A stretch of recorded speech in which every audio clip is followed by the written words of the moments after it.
നമ്മൾ ഇന്ന് കാണാൻ പോകുന്നത് മറിയത്തിൻ്റെ ദൈവവിളിയാണ്. ഈ ദൈവവിളി തന്നെ രണ്ട് തരമുണ്ട് ദൈവവിളിയെ. ചില ആൾക്കാർ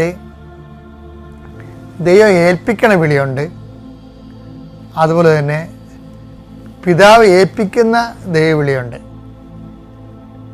പിന്നെന്താണ്, പിതാവ് ആകർഷിക്കുന്ന ദൈവവിളിയുണ്ട്. ഇപ്പം കൃപാസനത്തിൽ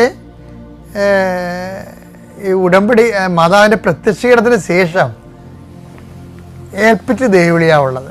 അതിന് മുമ്പ് അത് ആകർഷിച്ച ദൈവവിളിയായിരുന്നു.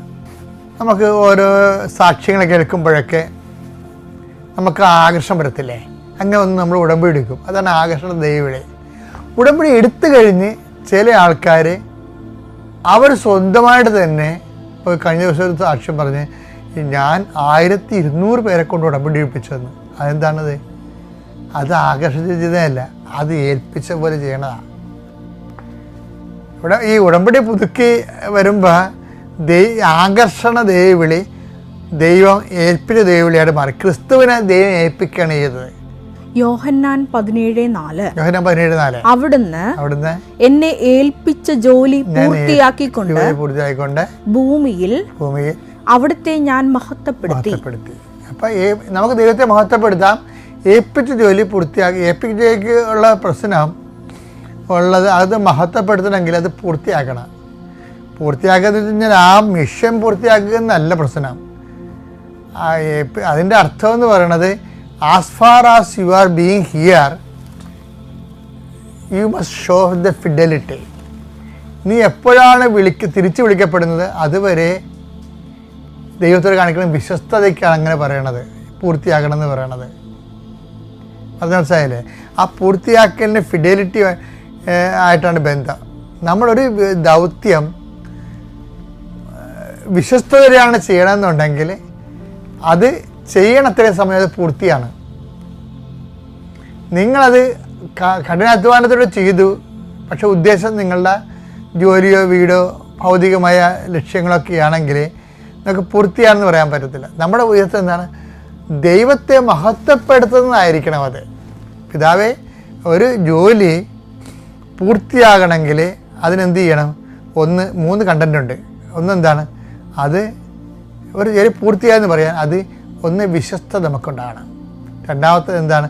ആ വിശ്വസ്തതയാണ്. പക്ഷേ ആ ജോലി പകുതി ആയിട്ടുള്ളൂ, പക്ഷേ വിശ്വസ്തതയിലാണ് ആ പകുതി അവസാനിക്കണമെങ്കിൽ അത് പൂർത്തിയാക്കിയതുപോലെ തുല്യമാണ്. ഇങ്ങനെ വിശ്വസ്തത കാണിച്ചാൽ മാത്രമേ അത് ആ ജോലി മഹത്വം ഉണ്ടാക്കത്തുള്ളൂ. അപ്പോൾ ഈ മഹത്വം ഉണ്ടാക്കണത് എന്താണ്? വിശ്വസ്തതയാണ്. ഉടമ്പടിയുടെ ഒരു കണ്ടന്റ് എന്ന് പറയുന്നത് വിശ്വസ്തതയാണ്, ഫിഡലിറ്റി, ഫെയ്ത്ത് അല്ല. ഇപ്പോൾ നമ്മൾ ഒരു എക്സസൈസ് എഴുതി കൊണ്ടുവന്ന് ഉടനെ ടീച്ചർ നമ്മളിങ്ങനെ ഗുഡ് വാങ്ങിക്കാൻ വേണ്ടി, കുഞ്ഞുങ്ങളെ അങ്ങനെയല്ല അവിടെ പഠിപ്പിക്കണത്, ഗുഡ് വാങ്ങിക്കാൻ വേണ്ടി നമ്മൾ ഇടിച്ചു തല്ലി ഇന്ന് ഞാൻ ഗുഡ് വാങ്ങിക്കും എന്ന് പറയുമ്പോൾ ഇത് ചില പിള്ളേർ ഇങ്ങനെ ടെസ്റ്റ് എടുത്ത് എക്സസൈസ് ബുക്ക് എടുത്ത് എത്ര ഗുഡ് എണ്ണി നോക്കത്തില്ല. എനിക്ക് 12 ഗുഡുണ്ട്. അപ്പോൾ മറ്റവൾ പറയും എനിക്ക് 17 ഗുഡെന്ന് പറയും. അപ്പോൾ ഇങ്ങനെ കുഞ്ഞുങ്ങളെ പഠിപ്പിച്ചിരിക്കുന്ന കാരണം ഇപ്പോൾ നമ്മളൊരു ഗുഡ് വാങ്ങിക്കാൻ വേണ്ടി വരുമ്പോൾ ചില സമയത്ത് ടീച്ചറിനെ കാണത്തില്ല, അന്ന് ടീച്ചർ ആബ്സെൻ്റാണ്. അപ്പോൾ ഈ ക്ലാസ് മൊത്തം അന്ന് ആ കൊച്ചു ആബ്സെൻ്റായിട്ടിരിക്കും. ക്ലാസ്സിൽ ഉണ്ടാകും, പക്ഷേ ഷീസ് ആബ്സെൻറ്റ്. എന്താ കാര്യം? ഗുഡ് എഴുതി തരാനുള്ള ആ സിസ്റ്റർ, ആ ടീച്ചർ അന്ന് ആബ്സെൻ്റ് ആയിരുന്നു. അപ്പോൾ അതുകൊണ്ട് കുട്ടി ഉണ്ട്, പക്ഷേ അവർ ആബ്സെൻറ്റ് മൈൻഡഡ് അങ്ങനെ ഇരിക്കും. ഇതിനകത്ത് വരുന്ന കാര്യം വെച്ചാൽ ആ ടീച്ചർ ഇല്ലെങ്കിലും ഗുഡ് കിട്ടിയില്ലെങ്കിലും ഞാൻ സന്തോഷത്തോടെ ഇരിക്കണം. അതാണ് ദൈവം ഉദ്ദേശിക്കുന്നത്. അതാണ് ഹബക്കൂക്ക് പറയണത്. ഹബക്കൂക്ക് 3:17 അത്തിവൃക്ഷം പൂക്കുന്നില്ലെങ്കിൽ മുന്തിരിയിൽ ഫലങ്ങളില്ലെങ്കിലും